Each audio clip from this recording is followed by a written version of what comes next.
서울 반포한강공원에서 실종 여세만 숨진 채 발견된 고 손정민 22씨 사건을 둘러싸고 진상규명을 요구하는 목소리가 높다. 실종 당일 고 손 씨와 함께 있었던 친구 A씨에 대한 마녀사냥에 이어 수사기관에 대한 불신으로도 번지는 중이다. 김창룡 경찰청장은 17일 고 손 씨 사건과 관련해 법과 원칙에 따라 철저히 수사하겠다는 입장을 밝혔다. 김 청장은 이날 서면 브리핑을 통해 경찰 수사를 불신하는 분위기가 있다는 지적에 대해 모든 가능성을 열어두고 사망에 이르게 된 경위를 면밀하게 확인하고 있다. 고 강조했다. 침묵을 지키던 A씨도 그간 제기된 의혹에 대한 해명을 담은 입장문을 발표했다. A씨 측은 이날 오전 변호인을 통해 A4 17쪽 분량의 입장문을 내 A씨 측이 기억하는 사실관계, 변호인 선임 경위, A씨 측의 현재 경찰 조사 상황을 상세히 밝혔다. A씨 법률대리인은 그간 입장 발표를 하지 않았던 이유에 대해 고인이 사망한 지 얼마 되지 않은 상황에서 제기되는 의혹이 억울하다고 해명하는 것은 유족에 대한 도리가 아니라고 생각했다. 고 말했다. 이어 신발을 버린 경위 변호사를 선임한 경위 가족 중 유력 인사 가 있는지 조문을 늦게 간 경위 휴대폰을 버린 경위 등 각종 의혹에 대해서도 설명을 내놨다. 가족 중 소위 유력 인사 가 있다는 의혹에 대해선 A씨의 가족 또는 친척 중 수사기관, 법조계, 언론계, 정재계 등에 속한 소위 유력 인사는 일절 존재하지 않는다고 했다. 가장 논란이 됐던 A씨가 고 손 씨의 휴대전화를 소지한 경위에 대해 변호인은 A씨는 전혀 기억하지 못한다. 더불어 고 손 씨의 휴대전화를 사용한 기억도 없다고 주장했다. 더불어 A씨와 그 가족에 대한 도를 넘는 억측과 명예훼손을 삼가해달라고 당부했다. A씨가 침묵을 깬 데에는 의혹 제기 수준이 갈수록 심각해지고 있기 때문으로 보인다. 온라인상에서 여러 의혹을 제기하던 네티즌들은 이제 오프라인으로 나왔다. 전날 반포한강공원 수상택시 승강장 인근에서는 철저한 수사를 촉구하는 집회가 열렸다. 비가 오는 날씨에도 시민 200여 명이 모여 경찰 수사를 하나도 못 믿겠다 고 성토했다.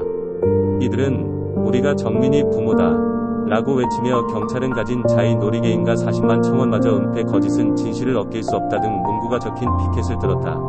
문제는 단순히 의문을 명확히 해소해달라는 요구를 넘어 A씨에게 범죄 혐의점이 있는 것처럼 마녀사냥하는 방향으로 흘러가고 있다는 점이다. A씨는 참고인 신분이고 아직 뚜렷한 범죄 혐의점이 없다.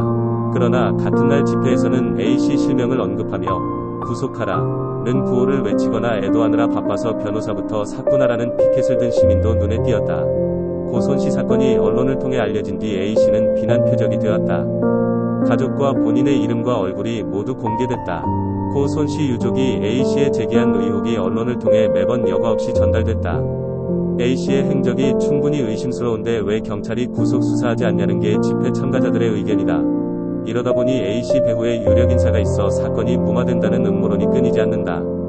지난 16일에는 최종혁 서울경찰청 수사과장, 전 서초경찰서장, 이 언론 인터뷰를 통해 자신이 A씨 외삼촌이라는 소문을 직접 부인했다. 앞서 A씨 아버지가 강남 세브란스병원 소속, 강남경찰서장, 대형 로펌 변호사라는 루머가 제기됐지만 모두 사실이 아닌 것으로 드러났다. 박현호 용인대학교 경찰행정학과 교수는 시민들이 기대했던 수사 결과가 나오지 않으니까 그 이유에 대해 상당한 의구심을 갖고 있다 면서 경찰 수사력이 충분한데도 더 적극적으로 파헤치지 않고 있다고 보는 것 같다 고 분석했다. 이어 박 교수는 두 사람이 찍힌 CCTV 영상이 있다면 명쾌하게 해결이 될 일이다. 하필이면 사각지대에서 사건이 벌어졌다 면서 과학수사에 대한 맹신이 불신을 초래한 측면이 있는 것 같다. 웬만하면 수사로 해결이 되겠지만 이번 사건처럼 어떤 맹점이 있다면 수사에 시간이 오래 걸리고 답을 내리기 어려울 수밖에 없다. 경찰의 입장에서 이 사안을 보면 법과학적으로는 해볼 수 있는 건 다 했다 고 말했다. 곽대경 동국대 경찰사법대학 교수 역시 전 국민이 이 사건을 지켜보고 있는데 경찰이 객관적 증거나 사실관계를 억지로 왜곡할 이유나 동기가 전혀 없다 면서 몇 가지 석연치 않은 점이 있다 해도 결정적인 근거 자료가 확보되지 않은 상태다. 그렇다고 없는 증거를 만들어낼 수도 없지 않나 라고 반문했다. 이어 지금 관할서인 서초경찰서에서는 그야말로 사력을 다하고 있다. 강력팀이 모두 다 이 사건에 투입돼 다른 강력 사건이 우선순위에서 밀릴 정도라며 경찰이야말로 수사 분야의 전문가다. 많은 국민처럼 부모의 마음으로 사건 해결에 노력하고 있는 것으로 안다. 좀 더 인내심을 가지고 수사 결과를 기다려야 한다 고 강조했다. 친구 측의 입장문을 접한 손정민 씨 아버지의 반응은 냉담합니다. 정작 궁금한 아들의 마지막 행적에 대해서는 기억나지 않는다고만 하고 자신들에게 쏟아진 의혹 해명에만 집중했다는 겁니다. 김재혁 기자가 손 씨 아버지의 이야기를 들어봤습니다. 입장문을 본 손정민 씨의 아버지는 친구가 자신을 둘러싼 의혹을 없애는 데만 집중한 것 같다고 했습니다. 손 씨와 친구가 마지막으로 목격된 이후 42분간의 행적이 중요한데 아무 설명을 하지 못한다는 겁니다. 우리가 궁금한 시간대를 말해주지 않는 한 기존에 술 먹고 취해서 기억이 안 난다 는 주장은 똑같은 거니까. 사건이 발생한 지 3주나 지난 뒤에야 입장문이 나온 것도 이해하기 어렵다는 반응입니다.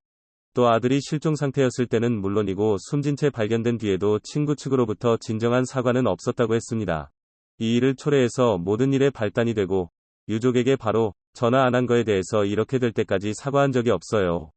경찰 수사가 계속 진행 중이지만 손 씨 아버지는 제대로 밝혀지는 게 없을까봐 불안하다고 말합니다. 경찰 수사를 불안하게 지켜봐야 하는 나는 불안하고 나는 희생자나 피해자에 가까운데 경찰은 오늘도 손 씨가 실종됐던 장소를 중심으로 사라진 손 씨 친구의 휴대전화 수색을 이어갔습니다.